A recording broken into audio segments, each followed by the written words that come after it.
What up, y'all? It's the homie Dame, and it's time for everyone's favorite toxic segment. Hot takes. Takes.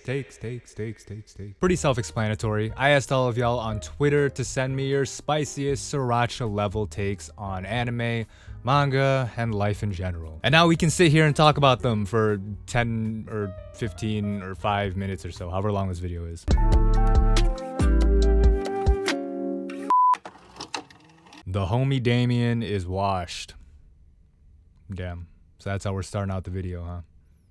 It's a fair point though. A series running for a long time shouldn't be seen as a good thing, but as a negative. I see it as an incompetence in writing somewhat.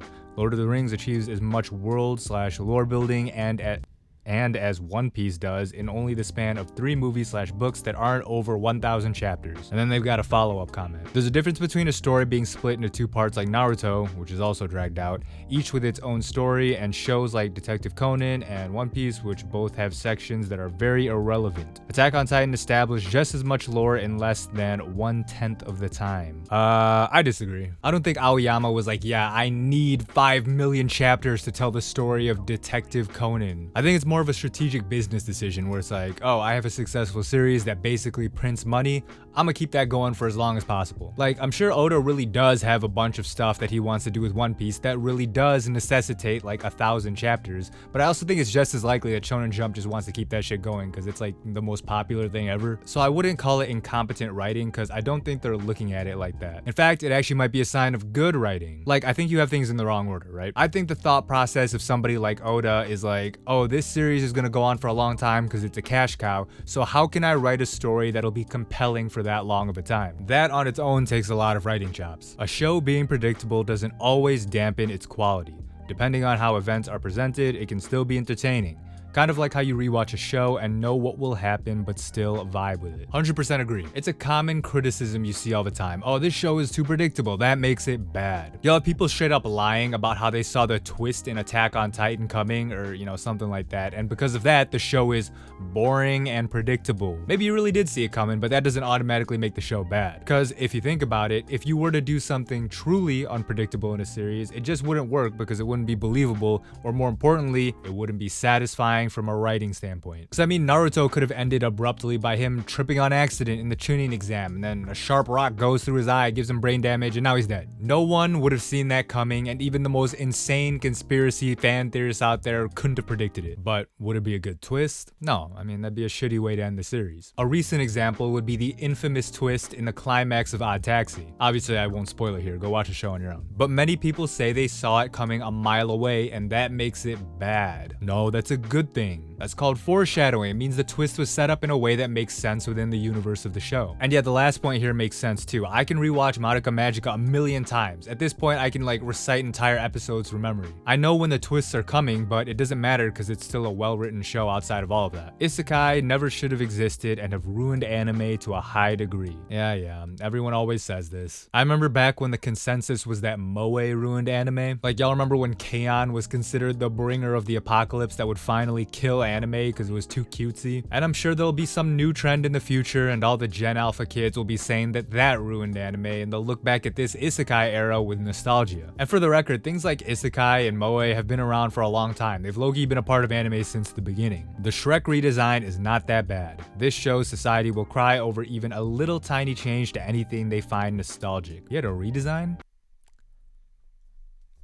I mean, it just looks like they put a Snapchat filter on him. Are people really mad about this? It looks like he kind of glowed up. Or is that a bad thing because Shrek is supposed to be ugly, I guess? I don't know. Why does his mouth look like that? Content creators asking for hot takes from anime fans is cringe, except when Damian, aka the sexiest YouTuber alive, does it, then it's chill. True.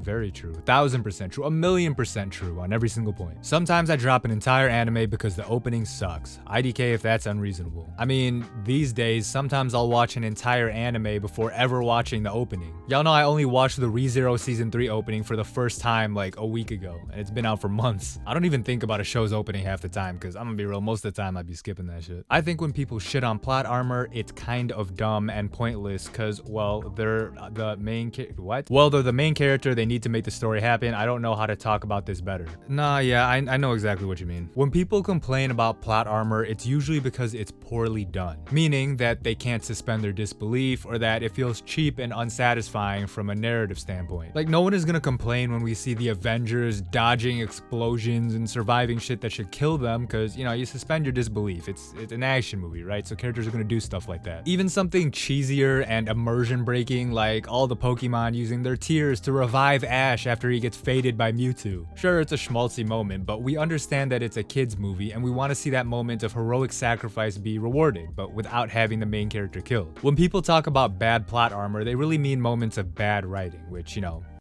bad writing is bad. Yeah.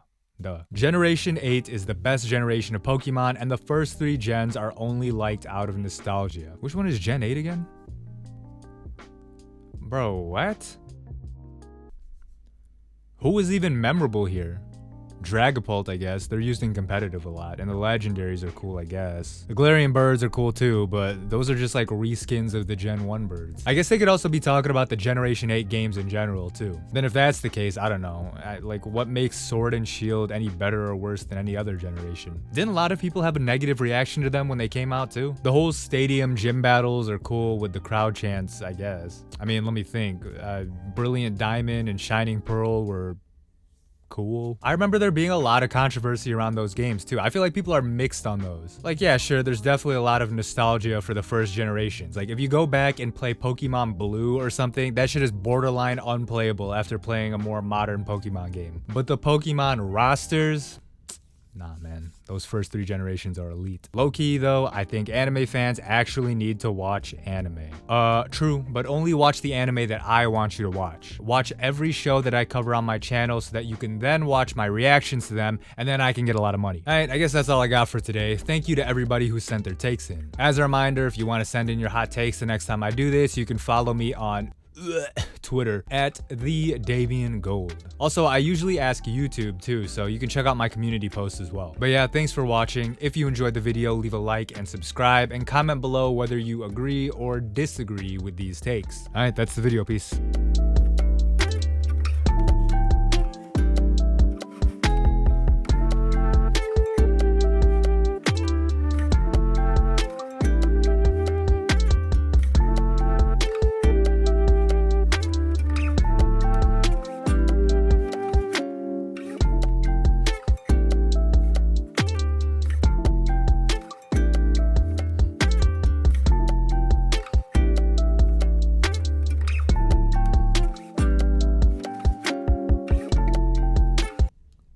Like, what the fuck is this teapot Pokemon? Like, come on, man, let's be real. Flapple is cool, though. I feel like I like to use him a lot.